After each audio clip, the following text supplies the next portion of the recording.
자, 미생물의 생육에 영향을 주는 인자 5번째 온도 보도록 할게요.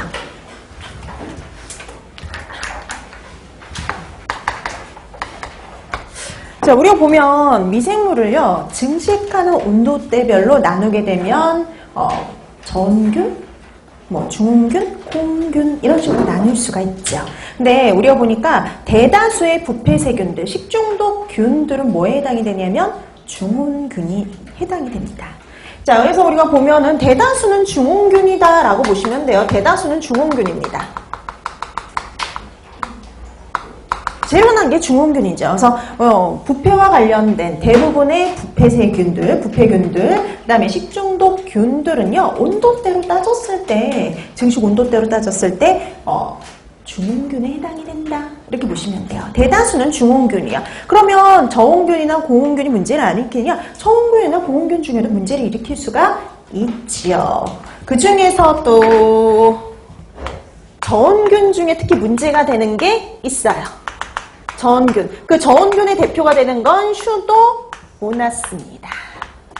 슈도모나스. 자, 이 저온균의 가장 대표가 되는 게 바로 이 슈도모나스인데요. 식품을 우리가 저온 조장할 때, 그러니까 냉장 보관할 때요. 식품을 냉장 보관할 때 부패시키는 대표적인 세균이 바로 뭐냐면 슈도모나스 이렇게 보시면 돼요. 이런 슈도모나스 같은 경우에는요. 거기도 세계에도 있지만 저온에서 단백질 분해력, 유지 분해력을 갖고 있어요. 그래서 단백질 유지 분해력이 있어서요. 식품의 부패를 일으키는 대표적인 세균이다 라고 보시면 됩니다. 이 슈도모나스가 또 대표적인 수종세균이에요.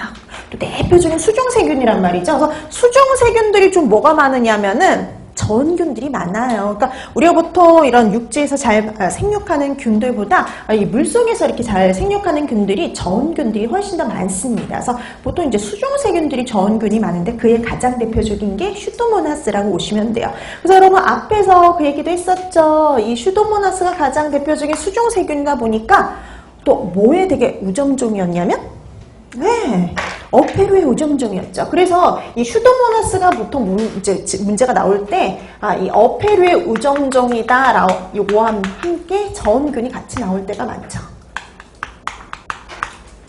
그래서 예전에는 어패류의 우점종으로 많이 나왔었는데, 요즘에 이제 저온균을 대표해서 시험 문제에 많이 출제가 돼요. 근데 여러분, 어패류의 우점종이라고 해서, 어패류에서만 문제를 일으킨다라고 착각하시면 절대 안 돼요. 식품을 저온 보관할 땐 다 문제가 됩니다. 그래서 우리가 육류, 어패류, 그 다음에 채소, 과일, 우유, 달걀 등을요, 저온 보관했을 때 식품을 부패시키는 이런 식품들을 부패시키는 대표적인 세균이 뭐냐? 슈도모나스예요.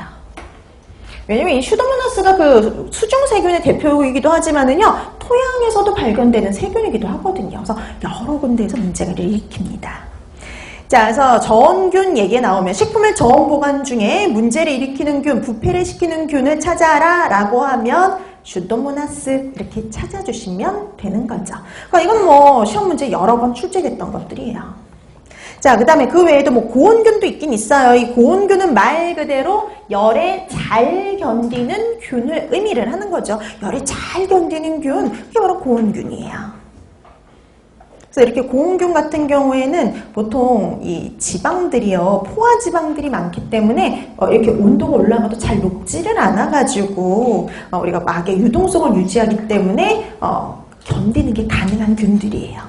근데 고온균보다는 저온균이 더 중요하긴 합니다. 우리가 식품을 보통 이제 저온 보관, 냉장 보관하는 경우가 많기 때문에.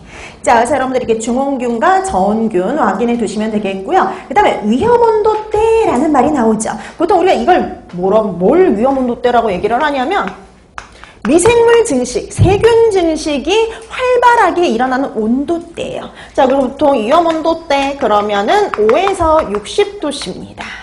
위험온도대.